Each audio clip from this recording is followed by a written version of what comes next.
Bem-vindo todos novamente aqui no seu Movimento Inverso. Aqui com vocês, Patrícia de Oliveira e Alex Miranda. Patrícia, tudo tranquilo? Tudo bem, Alex, e você? Tô de boa. Hoje a gente vai falar um pouco sobre essa coisa que a gente romantiza a respeito do autoconhecimento, né? E eu quero começar com uma frase do Charles Bukowski, que ele diz assim: se você for tentar, vá até o fim. Caso contrário, nem tente. Muita gente fala sobre essa coisa de se você for tentar, vá até o fim, você consegue, não sei o que e tal, papapá. Você tem toda, você tem potencial, você... Incentivos, E né? aí tem uma série de coisas que a galera esquece de dizer, porque assim, se você... Ele fala, o Charles Bukowski fala no final, tipo, caso contrário, se você tiver algum problema no meio do caminho, se você acha que isso vai ser difícil pra você, nem tente. E é aí que mora o lance, sabe? Que eu acho que as pessoas acabam não respeitando esse alerta, que é fundamental, né? Que eu acho que é mais ou menos assim, se fosse fácil, até o meu eu mais preguiçoso faria, né? Eu penso assim, até o meu eu mais medroso faria. E não é que você tenha que sofrer, né, para passar para um outro nível de vida, de autoconhecimento, não. Mas é aquela coisa, se você se dispõe a entrar, a se deparar com coisas bonitas, saudáveis, lindas, mas ao mesmo tempo tem que estar ciente de... Não é que tenha que estar, mas é importante que você esteja ciente que a vida, o mar tem suas tempestades, os vulcões entram em erupção, né? A natureza também tem seu momento de fúria. E é importante que a gente entenda que nem tudo é calmaria, e isso exige mais da gente. Sim, te escutando agora, me lembrei de uma conversa que nós dois tivemos em algum momento, acho que antes de alguma gravação. A gente estava falando justamente sobre essa questão de autoconhecimento e você trouxe de como olhar, e aí entra um pouco do que você está dizendo, assim, de que não é só esse romance lindo do meditar, do se conhecer, das suas qualidades, da sua beleza, do seu potencial interior, que a gente falou no episódio passado, quando falávamos de missão, mas sim você se deparar com a sua sombra, com aquilo que você de alguma forma rejeita, né, em si mesmo.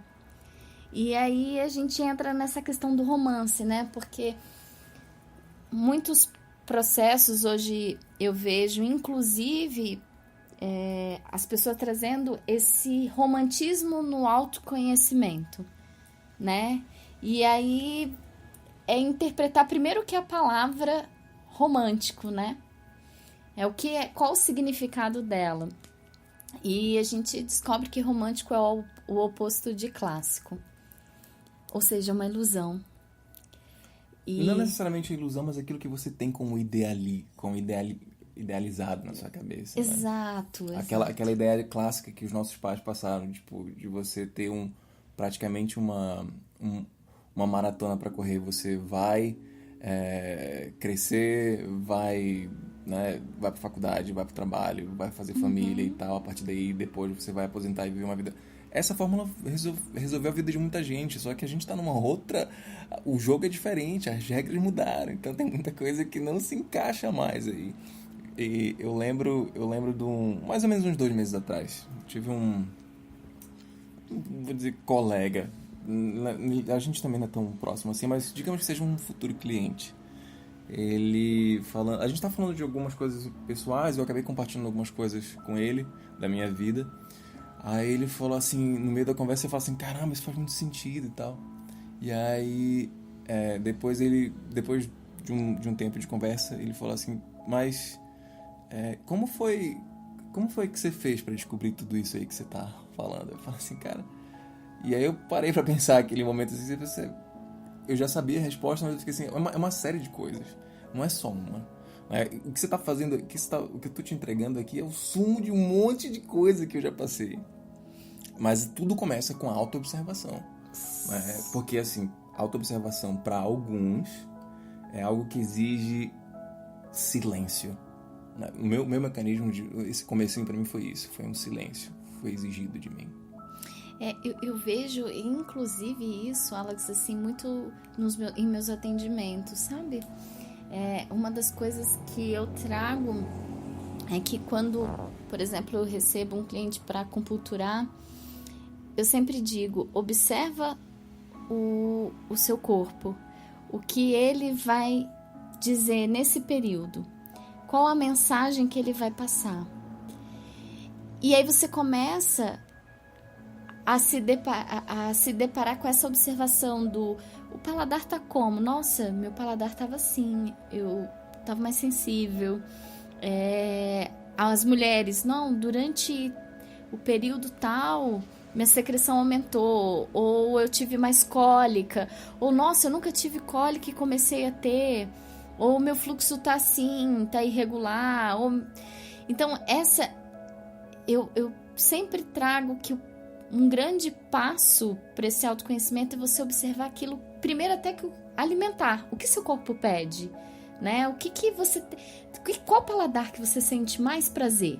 Aquele que te repugna. Isso é uma das perguntas que eu utilizo muito na minha anamnese. E tem pessoas que olham e não sabem nem responder. E aí quando você faz essa pergunta, o primeiro movimento dele dizer assim, caracas, eu não sei nem qual paladar que eu gosto. Né? Eu não sei nem identificar. E eu fico... É aquela campainha que toca assim, olha pra isso, sabe? E aí ele vai se deparar com coisas bonitas e nem tão bonitas. Exato. Né? Com as suas alegrias e com as suas tristezas também, né? E eu assim, a minha experiência é muito forte, assim, hoje mesmo eu passei por um movimento, tô em uma outra cidade e eu tava tentando, eu sempre chego num lugar e fico sentindo a minha adaptação naquele clima, né, primeiro. O que é aquele ar? Quando eu tô em São Paulo, o ar de São Paulo é diferente, a energia de São Paulo é uma cidade muito agitada, com muita população, Brasília é uma forma, e eu agora tô em Curitiba, é um outro movimento. E eu comecei a reparar o que o meu corpo dizia. Depois do corpo, que aquele ar daquela cidade está me respondendo. E aí hoje de manhã eu tive uma catarse total, porque eu tava tentando entender, quando eu brinquei e disse assim, gente, aqui falando ontem com os amigos, as pessoas perguntando, o que você tá achando de Curitiba? Eu falei, nossa, é uma cidade de idoso, brinquei, porque se comparando a São Paulo é super calma, né? Totalmente tranquila, assim. E eu comecei a entender e voltar para mim, para esse processo introspectivo, o que esse sentir meu representava dentro do meu processo de autoconhecimento. E foi a hora da minha cartaz, porque eu me deparei tanto com a minha luz quanto com a minha sombra. E aí volto a repetir, somos feitos de yin e de yang. Do claro, do escuro, e assim sucessivamente. Então o autoconhecimento é isso, não é romântico, porque você não quer se deparar com as suas emoções primárias que o filme divertidamente super te mostra, né? Apesar de que tem coisas bem tocantes ali naquele filme. Eu ia falar movie agora. Aquele filme que você acabou mencionando aí. Mas tem muita coisa que tem pra gente desdobrar junto aqui, todo mundo. Se você que tá afim de participar dessa conversa, manda e-mail pra gente no movimentoinverso@gmail.com. Quiser compartilhar esse movimento com a gente tá no Insta, no... Movimento Inverso... Não, Movimento.inverso, né? A gente tá no Face também, tá no YouTube, tá no Spreaker. o www.spreaker, Spreaker é spreaker.com/movimento inverso. Galera, fica aqui um abraço e a gente vai se falando aí do próximo episódio. Um abração. Um abraço, gente. Um bom final de semana.